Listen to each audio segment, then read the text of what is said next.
દાહોદના રતનમહાલ અભયારણ્યમાં વર્ષો બાદ બાઘ એટલે કે ટાઈગર આવ્યો હોવાની પુષ્ટિ ખુદ વન અને પર્યાવરણ મંત્રી પ્રવીણ માળી કરી રહ્યા છે, જેને લઈને હવે તરહની ચર્ચાઓએ જોર પકડ્યું છે। કારણ કે બાઘની દાહોદમાં હયાતીને લઈને અલગ અલગ દાવાઓ અને અલગ અલગ વાતો સામે આવી રહી છે, જેને લઈને હવે અસમંજસતાનો દોર ફેલાયો છે। કારણ કે બાઘની હયાતીનું દાહોદનું સ્થાનિક વન વિભાગનું જે તંત્ર છે તે નકારી રહ્યું છે। અહીંયા ગાંધીનગરની સત્તામાં બેઠેલા વન વિભાગના ઉચ્ચ અધિકારીઓ આ વાતને સમર્થન આપી રહ્યા છે। મધ્યપ્રદેશના રસ્તે આ વિસ્તારમાં આવેલો બાઘ છેલ્લા 9 મહિનાથી રતનમહાલની બોર્ડર તથા મધ્યપ્રદેશની બોર્ડર પર વસવાટ કરી રહ્યો છે। સાથે જ તેના સંવર્ધન માટે તેમજ તેને પૂરતું પર્યાવરણ મળી રહે, ખોરાક મળી રહે તે માટે વન વિભાગ જતન કરી રહ્યું છે તેવા દાવા પણ કરવામાં આવી રહ્યા છે। ખાસ કરીને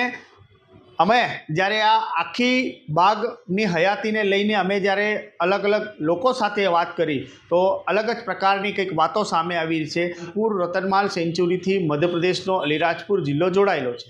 ખાસ કરીને અહીંયાના ચંદ્રશેખર આઝાદનગર, ભાભરા, કઠ્ઠીવાડા, બિલઘટા, મોતીબર, નાનીબર, કસુંબા, કેવડા, મોરઘા, કરેલી મવડી, સતપાલ અને મેઘાત વગેરે ગામો આ રતનમહાલ સેન્ચુરીથી ઘેરાયેલા છે। અહીંયાના સ્થાનિકોના જણાવ્યા અનુસાર આ વિસ્તારમાં મોટા પ્રમાણમાં રીંછ અને દીપડા વસવાટ કરે છે, પરંતુ આજ દિન સુધી ટાઈગર હોવાની હયાતી તેમને જોવા મળી નથી। સાથે જ આ વિસ્તારમાં ટાઈગર હોવાની વન વિભાગ દ્વારા તપાસ હાથ ધરી છે, પરંતુ ટાઈગર ન હોવાનું અહીંયા છેલ્લે તપાસમાં સામે આવ્યું હતું। 4 વર્ષ પહેલાં મધ્યપ્રદેશના ઉજ્જૈનના રસ્તે ટાઈગર પેટલાવદ આવ્યો હતો અને ત્યાં પેટલાવદના જંગલ વિસ્તારમાં એક સીસીટીવી કેમેરામાં કેદ થયો હતો અને ત્યારબાદ મૂવમેન્ટ કરતો તે ગુજરાત તરફ ગયો હોવાનું ત્યાંના સ્થાનિક જે વન વિભાગના અધિકારીઓ છે તેમનું કહેવાનું હતું। હવે અહીંયા જે પ્રકૃતિ પ્રેમીઓ છે ને અન્ય જે વન વિભાગના લોકો છે તેમના જણાવ્યા અનુસાર ટાઈગર ખોરાક અને તેનો જે અનુકૂળ વાતાવરણ હોય છે તેની શોધમાં રોજનો 20 થી 25 કિલોમીટર ચાલે છે અને તેને ખોરાક અનેનું જે વાતાવરણ છે તે અનુકૂળ થાય તો તે સ્થાયી પણ થઈ જતો હોય છે। હવે અહીંયા દાહોદના રતનમહાલ સેન્ચુરીમાં ટાઈગર સ્થાયી થયા હોવાના દાવા થઈ રહ્યા છે। એક રીતે વાત સાચી પણ છે, કારણ કે અહીંયા જંગલ વિસ્તાર ખૂબ જ ગીચ છે, પુષ્કળ પ્રમાણમાં ખોરાક એટલે કે જાનવરો પણ વસવાટ કરે છે, જંગલ વિસ્તાર પણ સારો છે અને પાણીની વ્યવસ્થા પણ સારી છે। એટલે એક રીતે આમ કહી શકાય કે ટાઈગર અને દીપડા જેવા જે વન્ય પ્રાણીઓ હોય છે તેમના વસવાટ માટે અહીંયા વાતાવરણ અનુકૂળ છે। પરંતુ અહીંયાનું સ્થાનિક જે વન વિભાગ છે તે આ વાતને સ્વીકારવા તૈયાર નથી। તેમનું કહેવું છે કે અહીંયા દીપડો વસવાટ કરે છે, બાઘ હજી સુધી જોવા મળ્યો નથી।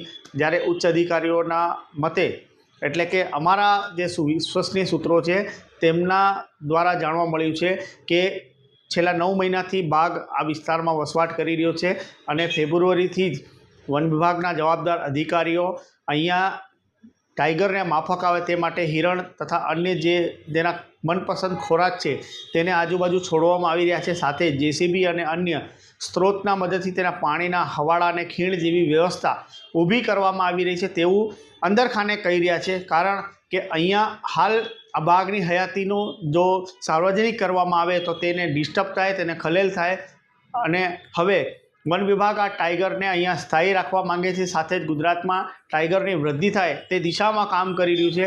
એટલે આ મામલે હવે અસમંજસતા ફેલાઈ રહી છે। સાથે જ એક અધિકારીએ નામ ન લેવાની શરતે એ પણ જણાવ્યું છે કે ઘણીવાર આવા પ્રાણીઓ વસવાટ કરતા હોવાના દાવા સ્થાનિક અધિકારીઓ કરે છે, કારણ કે વાઇલ્ડ લાઈફ સેન્ચુરીના નામે સરકારમાંથી કરોડો રૂપિયાની ગ્રાન્ટો આવે છે અને આ ગ્રાન્ટો વિકાસ કામોમાં ખર્ચ કરવામાં આવે છે અને તે વિકાસ કાર્યોની આડમાં ઘણી વખત ખાયકીના ખેલ પણ થાય છે। એટલે અહીંયા આ પણ આશંકા છે કે ખરેખર વાઘ આવ્યો છે કે વાત ઉપજાવવામાં આવી છે। હવે આ મુદ્દો તપાસનો વિષય છે। વન વિભાગ, દાહોદનું વન વિભાગ અને જે સત્તાવાર રીતે જાહેરાત કરે કે અહીંયા ખરેખર આ વિસ્તારમાં ટાઈગરની હયાતી સાચી છે કે ફક્ત ને ફક્ત વાતો છે। કારણ કે 2 વાતો સામે આવી રહી છે। ટાઈગર રતનમહાલ સેન્ચુરીમાં વસવાટ કરી રહ્યો છે તો બીજી થિયરી એ સામે આવી રહી છે કે ટાઈગર મધ્યપ્રદેશ રેન્જમાં અવર જવર કરી રહ્યો છે, પરંતુ અહીંયાનું વન વિભાગ અને ત્યાંના સ્થાનિકો અને વન વિભાગ બંને નકારી રહ્યા છે કે અહીંયા ટાઈગરના હયાતી નથી, ફક્ત અને ફક્ત દીપડા અને રીંછ વસવાટ કરી રહ્યા છે। પરંતુ હવે આ વિડીયો સોશિયલ મીડિયામાં વાયરલ થયો છે. વન અને પર્યાવરણ મંત્રી દાવા કરી રહ્યા છે, વિડીયો સાર્વજનિક કરવામાં આવી રહ્યો છે, ત્યારે હવે ખરેખર ટાઈગરની ઉપસ્થિતિ દાહોદના વન ક્ષેત્રમાં છે કે નથી, આ લોકોમાં અસમંજસતા છે. આ મામલે સંબંધિત તંત્ર ખુલાસો કરે અને લોકોને સાચી માહિતી પૂરી પાડે તેવી અમારા દર્શકો તથા દાહોદ વાસીઓ માંગ કરી રહ્યા છે. इस वीडियो को लाइक करें, हमारे चैनल को सब्सक्राइब करें, बेल आइकन जरूर प्रेस करें हमारी न्यू वीडियो सबसे पहले देखने के लिए.